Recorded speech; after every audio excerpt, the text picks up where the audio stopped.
Hello, welcome back to Emerge, the health podcast for busy, high performing women. I'm your host, Dr. Alex Swenson Ridley. I'm really excited to be joined today by Karyn Seitz, who is a former spiritual healer. She realized her clients were not getting better, and she was frustrated that she could not deliver the results her clients wanted, even though she was trying lots of different healing modalities and coaching techniques. She knew she also wasn't getting the changes she wanted in her own life, and she secretly lacked any confidence in her ability to change. Her adult life had stalled. Pretty sure most of us can relate to this story, but I'll finish your introduction. So, in searching for answers, Karyn found the missing piece that would ultimately transform her life and her clients. There's something very profound in owning that she is the problem in her life. The awareness pushed her to confront herself and get serious about herself and her life. And she now lives a fulfilled life, teaching others the same journey that she has taken to find herself and be happy. So I help me welcoming the happiness mentor, Karyn. Welcome to the show. Thanks so much for having me, Alex. Absolutely. So I know we're going to have a fun conversation. I know every woman, I'm pretty sure, who listens to the show, myself included, can relate to that. Yeah. We were talking a little bit when we started, and I'll have you share your story, but just that, that place where you look around and it's like you have all the things, but you don't Mhm. feel fulfilled or happy or like you've achieved anything. Um, I've been there Very too. So relatable. Yeah. yeah. Yeah. And how do we move past that? So I would love, I love to open up with just kind of hearing some of your journey and how you got Mhm. to doing what you do, and then we can dive into what do we do from here. Of So course. yeah. Yeah. So very much my journey started at the place most of us as women find ourselves at some point in our life, especially when we're more driven or high achieving or really going towards what I call checking the boxes in life of what we think we're supposed to do and the next steps we're supposed to take to have a life that is meaningful and purposeful. And that was very much me. So when I was 31, I'm 38 now, about to be 39. When I was 31, I very much had what I called a 30 something crisis of my journey looked like I was doing all the things spiritually and self-help wise and personal growth wise, um, and had gotten to a point of doing all this work on myself and still feeling like I didn't know who I was, still looking to other people to tell me who I was, looking to others to give me answers, lots of books to give me answers. I had shelves and shelves and shelves of self-help books. Some I had read, some had never even been open. And I remember my husband like, how many more books are you going to order on Amazon? And it was like, whatever somebody told me to get, I got. And I was at this place of just total insecurity, feeling like a little girl trapped in a woman's body and wondering if I was ever going to get my life figured out. And the worst part was that I had a healing practice. So all the things that I studied spiritually, I trained in, became certified in. I was a certified yoga teacher. I was a shamanic practitioner. I was a Reiki master, did lots of energy work. I did intuitive work for people. And people were coming to me for their answers. And I still was a mess on the inside, even though on the outside everything looked great. And I did my best to believe in that, but I knew how I felt on the inside. So I really ended up feeling like a total fraud and an imposter in my life. And from there, very fortuitously, I met my mentors, David and Peggy, who I actually work with now and have been working with for the past 8 years. They were the first people in a very profound way to help me see that my answers are in me and that my answers weren't out in the books and they weren't out in the healers, that they didn't have my answers, that they were in me. And they also helped me see that I was the problem in my life, that it wasn't my past, it wasn't my upbringing, it wasn't my husband, it wasn't my past relationships.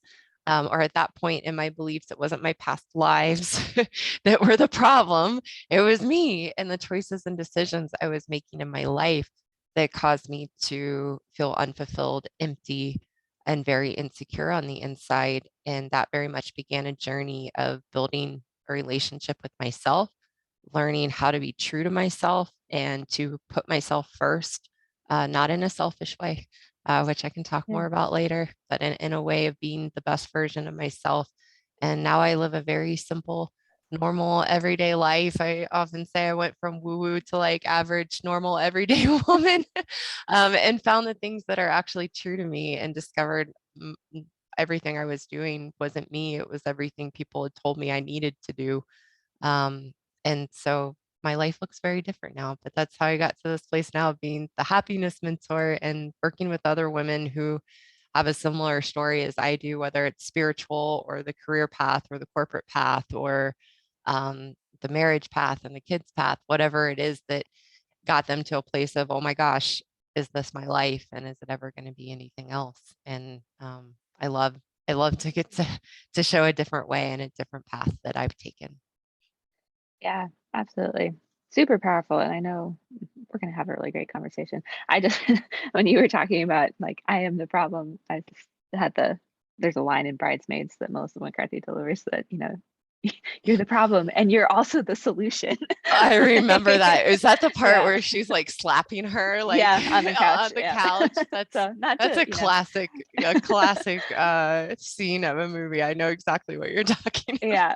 Yeah. about. But And that's kind of what it felt like. Like they yeah. were telling me and then it was like I was like slapping myself awake. So I can Yeah. Like relate to life is that. beating us up, but really we're doing it to ourselves because Exactly. we're all the Exactly. solution.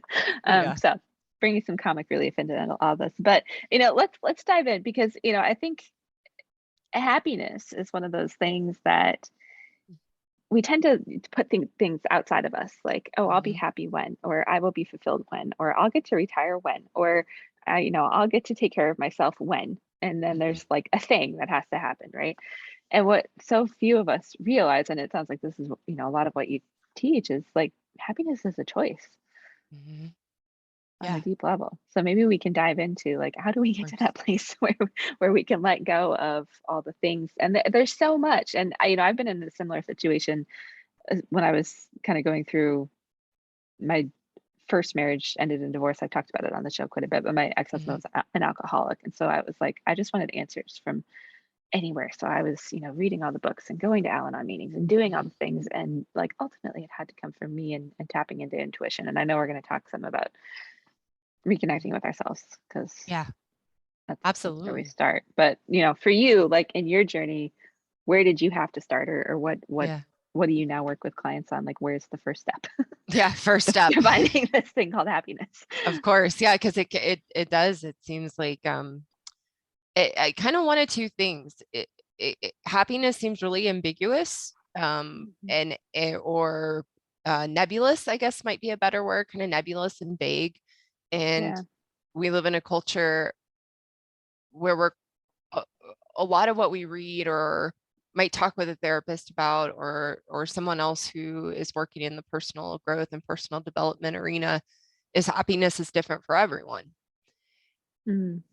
I strongly disagree with that. And here's why.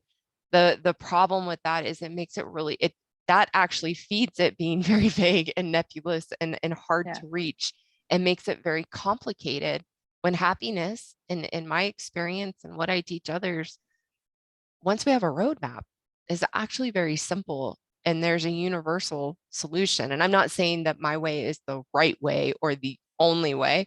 It's Hmm. what's worked for me and it's what works for the people that I work with. Um, but the first and then the other piece of where we can get lost in it is what you were saying, Alex, is we have lived our whole lives looking for it outside of us and looking for happiness to come to us from the different things we do in life or the relationships we have, and it doesn't work and we know it and it's always short-lived. So then we become terrified that if we are happy, it's just going to be taken away from us. So why even try?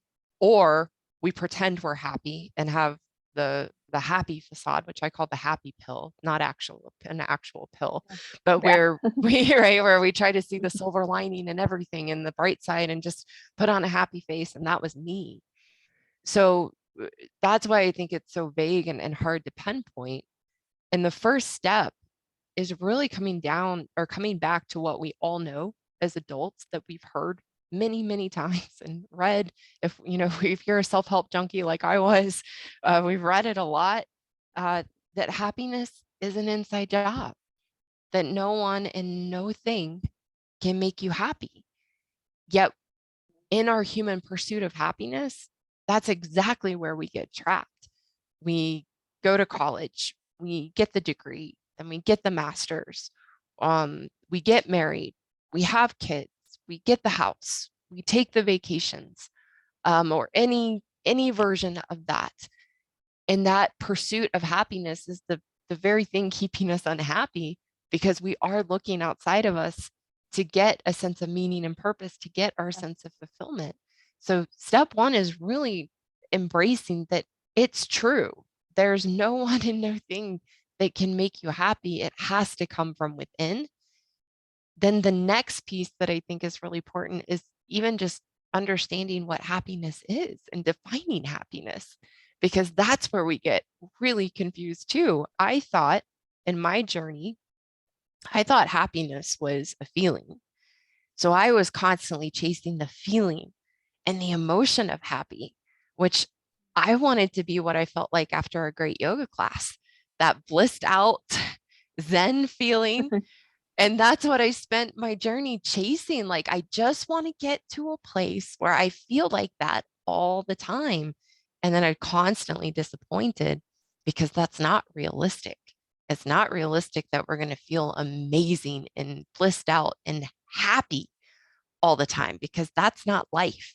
Life is full of ups and downs. It's full of curveballs, the unexpected. And if we're going through a loss or a divorce or losing a job or having financial hardship and fallout or COVID, we're not going to feel happy during that time. We might have moments of it, but it's not realistic to think we're supposed to feel that.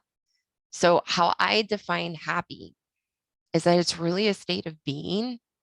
It's a deep acceptance of who I am and the life that I have, that I've created through my own choices and decisions.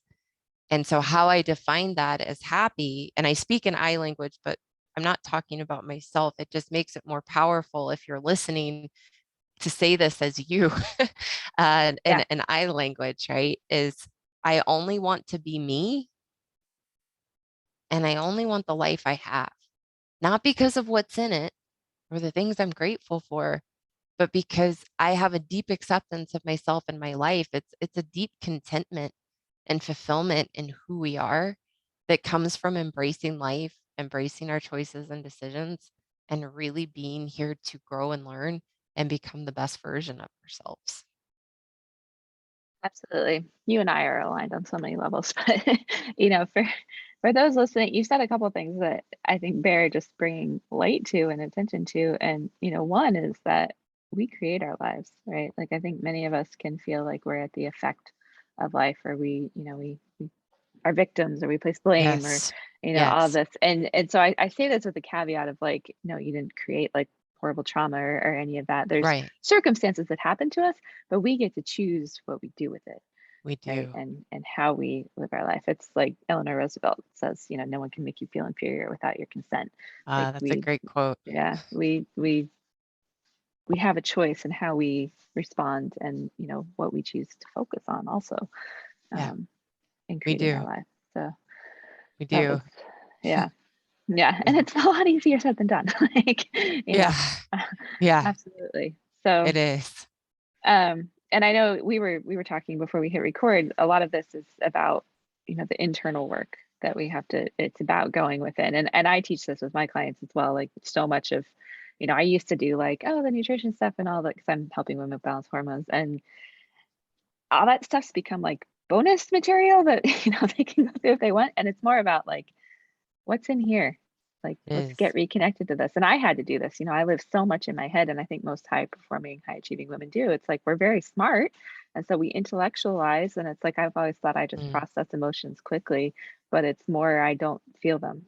And I just, you know, yeah. analyze it in my head, and I'm like, oh, I'm good. And Yeah, that's there's a disconnect there because we store things in our body. So I can very much relate to that. That was very yeah. much my journey, and the different the spiritual seeking I went off on, I wasn't processing anything. I was putting a smile on my face, stuffing and denying and suppressing, because I thought if I was going to be okay, that I needed to get to a place where nothing affected me and I didn't have negative emotions and I only had positive emotions. And that's where I was trying to get to. And it was like, no wonder I felt like such a mess, because again, that's not realistic. That's not the human experience, to only have positive emotions and good feelings and Yeah. optimism and positive thinking all the time. It doesn't work. No. And I think it's, you're running into a trap and a hole of,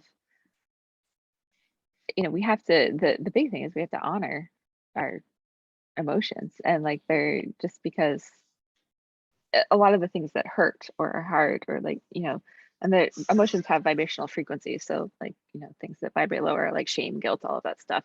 And we don't want to dwell there and keep recreating it, but we also have to allow ourselves to let it go. Like Yeah. we need to acknowledge that it's there. Like, when I had gotten divorced, I had a guy I worked with. He was like, he just asked me point blank, he's like, "Are you lonely?" And I'm like, "No." I mean, the reality was, yes, I was very lonely. Like Yeah. I had been lonely in my marriage and all the things, but I didn't want to, we don't want to admit that because Yeah. it's hard and scary and yucky. But until Yeah. we do, it just continues Again, to fester. yeah, we can't do anything about it. And I'd say that was what Mhm. was really different when I met my mentors that I talked about a little bit ago. What was so different about the work they were teaching and what I now, do in my own life and teach with other clients is this concept of being honest with myself and actually shining a light on the very things that I denied and suppressed about myself. Like you said, not to dwell there or wallow there, but to actually own that experience as who I am and to look at my choices and decisions that were creating that experience of myself, not pinning it on hardship or things that had happened in my past. Really just looking at myself, because I only have control to change me. And while it can feel very scary to be honest with ourselves and shine the light on the very things we don't want to see, that's the very thing that then allows us to be free. Because what you were talking about, Alex, is that I can't heal or change the things I deny about myself. I can only heal or change the things I'm willing to look at, admit, and take responsibility for. And that's very freeing. And, a lot of people will be like, oh, that's such a tough pill to swallow, that I need to take 100% responsibility for myself and my life. And I used to say that and validate that, like, yeah, it is a tough pill to swallow. And now I know, no, it's really not. It's a tough pill to swallow, to stay in the pain and the emptiness and unfulfillment we feel when we live in denial. It's very freeing to shine the light and actually take responsibility and keep moving forward.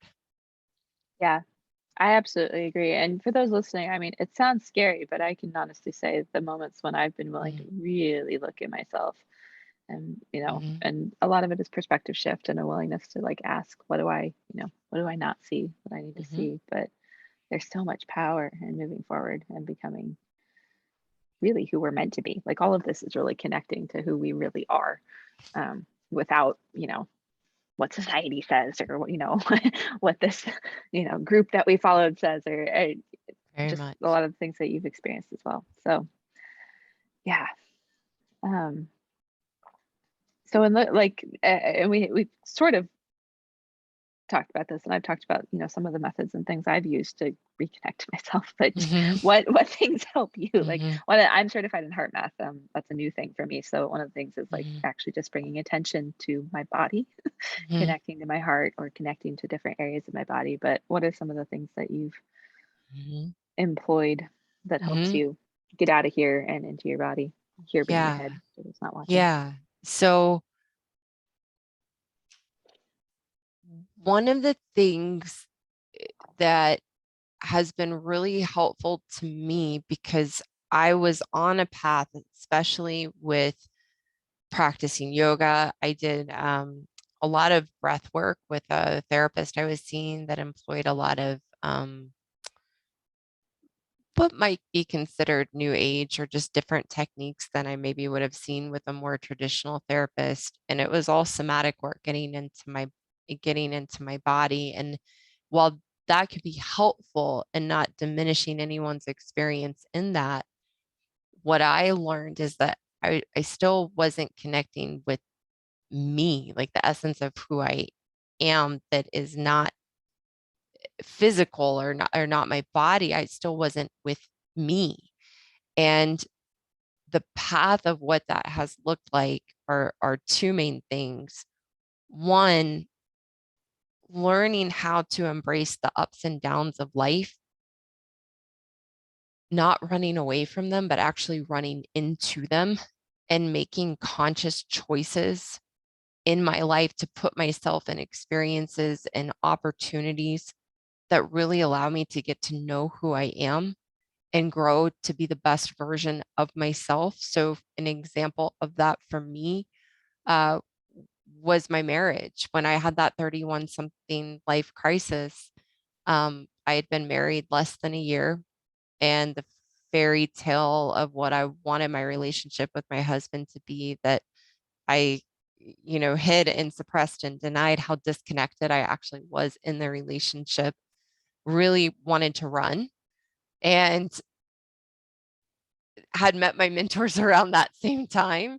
And I'm married to a wonderful man, and they were helping me see you're the problem and helping me to see how I was the problem because I had massive walls up and was very disconnected and emotionally numb. And I was projecting all of that onto him. So my marriage was a really important place for me instead of running away from, to really run into, to learn and grow about myself, to see the ways, not just how I was showing up with my husband, shut down, withdrawn, walled off, cold. I called myself the ice queen, but pretending to be sweet. Seeing how that was actually a mirror of my relationship with myself, that who I was in my marriage with my Mm, husband was the relationship that I had with me. The way that I was constantly nitpicking him apart, I was doing that to mm, myself. And running into that allowed me to really grow and learn in a profound way, to get to know myself. And it sounds kind of counterintuitive. Like, what do you mean looking at that dark underbelly of who you are allowed you to connect with yourself? But it creates a self-awareness and a connection with myself to be willing to look at those things and embrace the challenges of life, like marriage. And I often say now, like, marriage is hard at best. It's yeah. hard work. It brings a lot up. But that has been a main method of connecting with myself, is really embracing the challenges of life and running into them to grow and learn.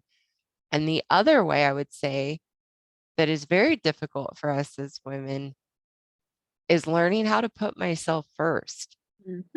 not in a selfish way, not in a, well, this is what I need right now, deal with it, I'm out, because Yeah. I lived from that place too. Really is slowing down to actually check in with myself Mm, and consider what I need instead of being on um, power through mode, running through life and muscling through and being so sped up and so busy that we don't consider ourselves at all. We're at the very bottom of our list, and everybody else comes before us, our kids, our coworkers, our friends, our family, our spouse, the stranger at the grocery store. Everybody comes before us. So, really learning to slow down and check in with ourselves and make mhm. ourselves a priority to be able to show up as the best version of ourselves is the best thing we can do for ourselves, but it's also the best thing we can do for our relationships. Because when we're putting Yes, ourselves last, we're running on fumes and running on empty, and nobody gets any good part of who we are, including ourselves. So that's been a really exactly. imperative part of my journey. Awesome. I talk a lot on the show about, I coined the term selfless syndrome, and that's Mm, the putting everyone else first. And, mhm. it's such a, it's not even a catch 22. I don't know. And I get, questions from women. They're like, well, isn't being selfless a good thing? I'm like, not if you have nothing to give. And that's, Yeah. that's really what we're getting at. It's like you have to, and for every woman, it's going to be different. And what those activities are going to be different, but it's figuring out how you fill your cup so you can be the best version of you. And, you know, Yeah. yeah. Yeah. If a perspective, if I can, on I like that you've coined this, the selfless Yeah. syndrome, is that when we put everyone else and everything else before us, I like to imagine it that we're like a cup with holes in it, Hmm. and everything we do, putting everyone else before us, trying to serve everybody else, all those actions just leak right through. We think they're going to Yeah. fill us up and make us feel good, and they might temporarily, but then we're like the empty cup with holes in it, and it leaks right out. And in that Yeah. experience, there's no self. In that, like No, you're saying, that's that true. selfless experience, there's no self. So Yeah. you don't get any of you, and nobody else gets any of you. And that's why we feel so disconnected. So trying to be selfless, um, in that way of putting ourselves last and never considering ourselves, that's why we struggle so much as women, to feel like we don't know who we are. We don't feel a connection to ourselves. We feel like we're just floating along in life. We feel like we have no voice, that we do what everybody else wants to do. It's coming from essentially a no self. And when we learn to value ourselves and make ourselves a priority and put ourselves first, not in a selfish way, in a way where we're being the best version of ourselves, that's where there's actually a you. There's a self in there Yeah. to get to know. And she's Yeah. wonderful, I promise. And then Yeah. we can bring that self into our relationships, and that's where we feel engaged, that's where we feel present, that's where we feel balanced, that's where we have a sense of self and identity of our own, that isn't wrapped up in our kids and our spouse and our work and our career and our family. We get to be our own person. So it's very different than what our mind tries to tell us it will be. That you typically, my experience is just resistance, because we're actually scared to get to know ourselves. We're actually scared to connect Yeah. and hear, or we're scared there's not going to be anyone there to connect with. Or what Yeah. do I do when I find her? Like, I don't know. What if I don't like me? And we have all kinds of resistance to that. Yeah. Yeah. And I think it's important to, I was just thinking the distinction between ego and self. Like there's, the Mm, Freudian and Jungian concept of the ego or the id and all that. And that is, I think, is what we associate with being selfish, because that tends to be, that like thing that wants to be important and all that stuff. mhm, And so we're not talking about that. We're mhm. we're talking about finding your actual true self and Yeah. letting her come out. Yeah. um, and giving her protection and love. And a lot of us, it's so buried because we've at some point felt also unsafe and buried that side of ourselves and decided not to show that. And we have to learn to cultivate that again. So Yeah. yeah. Whew, I kind of got goosebumps from this conversation. It's a good um, one. Thank you. it is. It's very good. I'm like, all right. I honestly, I feel like we've given everyone plenty to think about. So Mhm, for those who've, been in this, like, let's just recap and see if there's anything else we want mhm. want to add. We've got stopping the process of looking outside of ourselves for answers. Um, Yeah. Really that important. includes from coaches, diets, Mhm, books, even, uh, the spiritual realm gets a little more convoluted with that. Like I mhm. encourage a connection with God, but we also have to connect like in our heart Yeah. and not in our head. If I can really quick, Yeah, just go for it. interject. That's what was fascinating, Alex, for me in Hmm. my spiritual journey of desperately seeking the thing that was going to fix me. That's how I would Yeah. summarize my spiritual journey. Like, what's going to fix me? One, I had to realize I wasn't broken and I didn't need to be fixed. I needed me. Yeah. um, I never, and I grew up as Catholic, so Catholic Hmm. background, and I was a rebel. I was very rebellious in my teenage years and my early 20s. And I was like, though even the word God, I didn't want to use, and blamed my Catholic upbringing and wanted to connect with the universe as what I defined as my God. And even in all my spiritual seeking, desperate to fix myself, I never found that. And it came full circle that once I built a relationship with myself and I had a connection with me, that's actually where I found a connection with God and built a Yeah. relationship with God. And that's an ongoing part of my journey that's actually become very important to me. I wasn't expecting it, it unfolded. Um, and whatever anyone's beliefs, it not saying what it should be or shouldn't be. It might be the Yeah. universe, or however you say that for you. For me, it ended up being God. And I was like, that was very unexpected. But I Yeah. realized if I don't have a connection with me, I can't connect with God or that Yeah. spiritual part of what I believe in my life. I can't. So Mhm. that's been a really neat special part of my journey that's unfolded that, like I said, was very unexpected. Yeah. No, thank you for sharing. That's very, it's such a, I don't know why it became so taboo, but like I definitely It learned in did. chiropractic school, like never talk about religion or politics. And Yeah. I found when I actually open up and talk about, Yeah, my faith, and like other people feel that have permission to do the same. And like, it I'm not is. here to push anything on anybody, but and there's also a truth. Like the more I've and I'm still working on finding myself. Like I have done this has been Mhm. like maybe since the beginning of this year, I really started to get it. And stopping to look for all the external things and like just Yeah. let myself go within and being okay with pausing to do that. Um, but I feel more of a connection. For me, it's also God, and you can name it whatever you need to name it Yes. to Yeah. have that there. But like I know there is a power, above me, and I feel more connected that way since I've done often the things that, I define myself as Christian, but that Christianity is like, nah, Yeah. don't do like I know. meditation and like, there's these buzzwords like energy. And I'm like, no, actually, like Yeah. they've been around forever and it's helping me feel more spiritually aligned and present. Yeah. So Yeah. it's a It's willingness to look interesting. outside those Yeah. preconceived constructs that we have in the world. Yeah. It's So, interesting how it did it. I grew up in the South, um, and very much what, it's coined the Bible Belt. yeah. And, so I was used to talking about God, and everybody talked about God and their faith. Hmm.